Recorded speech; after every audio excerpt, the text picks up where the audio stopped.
السلام عليكم ورحمة الله وبركاته. الحمد لله وكفى وسلام على عباده الذين اصطفى، أما بعد. أعوذ بالله من الشيطان الرجيم. بسم الله الرحمن الرحيم. فمن زحزح عن النار وأدخل الجنة فقد فاز وما الحياة الدنيا إلا متاع الغرور. سورہ آل عمران. اللہ تبارک و تعالی نے ارشاد فرمایا، فمن زحزح عن النار، پس جس نے اپنے آپ کو جہنم سے بچا لیا، وادخل الجنہ، اور اپنے آپ کو جنت میں داخل کر لیا، فقد فاز، یہ بہت بڑی کامیابی ہے۔ وما الحیات الدنیا الا متاع الغرور، اور دنیا کی زندگی نہیں ہے مگر دھوکے کی ٹٹی۔ اللہ تبارک و تعالی اس ٹکڑا کے اندر ہمیں اور آپ کو اس بات کا پیغام دیا ہے کہ سب سے بڑی کامیابی یہ ہے کہ انسان اپنے آپ کو جہنم سے بچا لیں، جنت کے مستحق ہو جائے۔ اللہ رب العالمین نے رمضان مبارک ہم مسلمانوں کو اسی لیے عطا فرمایا تاکہ اس مہینہ کے اندر ہم اللہ تبارک و تعالیٰ کو خوش کر لیں، اللہ کی رضا حاصل کر لے، اپنے آپ کو جہنم سے آزادی کے پروانہ حاصل کر لے اور جنت کے مستحق بن جائے۔ تو رمضان آتا ہی اس لیے تاکہ اس مہینہ میں اپنے آپ کو جہنم سے بچا لے اور جنت سے قریب کر لے۔ لیکن بڑے افسوس کی بات ہے کہ رمضان کا مہینہ آتا ہے تو ہم اللہ کی عبادت اور ریاضت کے اندر مشغول ہو جاتے ہیں، قرآن مقدس کی تلاوت کرتے ہیں، نوافلوں کا اہتمام کرتے ہیں، لیکن جیسے ہی رمضان کا مہینہ ختم ہوا ساری عبادتوں کا سلسلہ منقطع ہو جاتا ہے۔ یعنی رمضان آیا اور گیا، لیکن رمضان آنے کے بعد اس نے ہمیں کیا پیغام دیا، رمضان سے ہمیں کیا پند و موعظت حاصل ہوا، ہمیں اس کی کوئی فکر نہیں ہوتی ہے۔ رمضان کے مہینہ میں ہم جس طرح سے اللہ کی عبادتیں کرتے ہیں ویسے ہمیں دیگر مہینوں کے اندر بھی عبادتیں کرنی چاہیے، تب جا کر اللہ تعالی ہمیں جہنم سے آزادی اور جنت کا پروانہ عطا فرمائے گا۔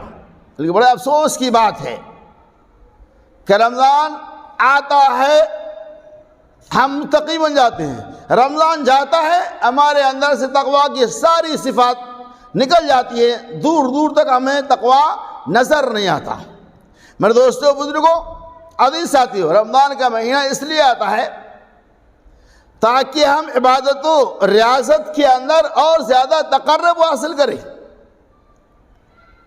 اس مہینے کے اندر ہم اللہ کی زیادہ سے زیادہ قربت اور نزدیکی حاصل کریں، اور دیگر مہینوں کے اندر بھی رمضان کی طرح سے عبادتیں کرتے رہیں۔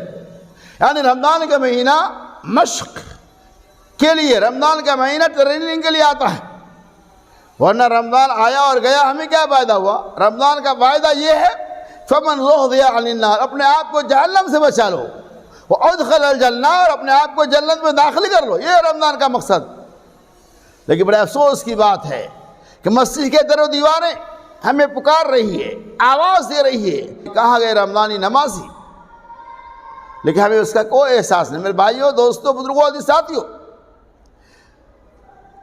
اللہ تبارک و تعالیٰ کی عبادتوں کا تعلق سے رمضان سے نہیں، چونکہ اللہ رمضان کا جو رب ہے، رمضان تو گیا، ہر سال آئے گا اور جائے گا، لیکن رمضان کا جو رب ہے وہ آج بھی اور کل بھی تھا، کل بھی رہے گا۔ گویا کہ اللہ تبارک و تعالیٰ کی عبادت صرف رمضان میں ہی نہیں بلکہ دیگر مہینوں کے اندر بھی ہونی چاہیے۔ اللہ تعالیٰ نے فرمایا وَسَبِّحْ بِحَمْدِ رَبِّكَ، اے نبی محمد صلی اللہ علیہ وسلم اپنے رب کی آپ تسبیح، تعریف اور تحلیل بیان کیجیے۔ فَسَبِّحْ بِحَمْدِ رَبِّكَ وَاسْتَغْفِرْ، اور استغفار کیجیے۔ وَاعْبُدْ رَبَّكَ حَتَّى يَأْتِيَكَ الْيَقِينُ، وَاعْبُدْ رَبَّكَ، اور اپنے رب کی عبادت اس وقت تک کیجیے حَتَّى يَأْتِيَكَ الْيَقِينُ، یہاں تک کہ موت آ جائے۔ یعنی اللہ تبارک و تعالی نے بندوں سے بظاہر یہاں محمد الرسول اللہ صلی اللہ علیہ وسلم خطاب ہے، لیکن تمام انسانوں کو اللہ تعالیٰ یہ پیغام دیتا ہے کہ اللہ وعبد ربک حتی یاتیک الیقین، اپنے رب کی عبادت اس وقت تک کرو جب تک کہ موت واقع نہ ہو جائے، یعنی آخری لمحہ تک، موت تک ہمیں اللہ تبارک و تعالی ہم سے ہماری عبادتوں کا مطالبہ کر رہا ہے، لیکن عبادتوں کا تعلق صرف رمضان سے ہم جوڑ دیتے ہیں، یہ غلط ہے۔ رمضان کے ساتھ ساتھ دیگر مہینوں کے اندر بھی ہمیں عبادتوں کا، ذکر و اذکار کا، قرآن مجید کی تلاوتوں کا اور دیگر ساری عبادتوں کا اہتمام کرنا چاہیے۔ اللہ تبارک و تعالی ہمیں رمضان کی طرح دیگر مہینوں کے اندر بھی اللہ تبارک و تعالی کی عبادت و ریاست کی توفیق رفیق عطا فرمائے۔ آمین۔ وآخر دعوانا ان الحمد للہ رب العالمین۔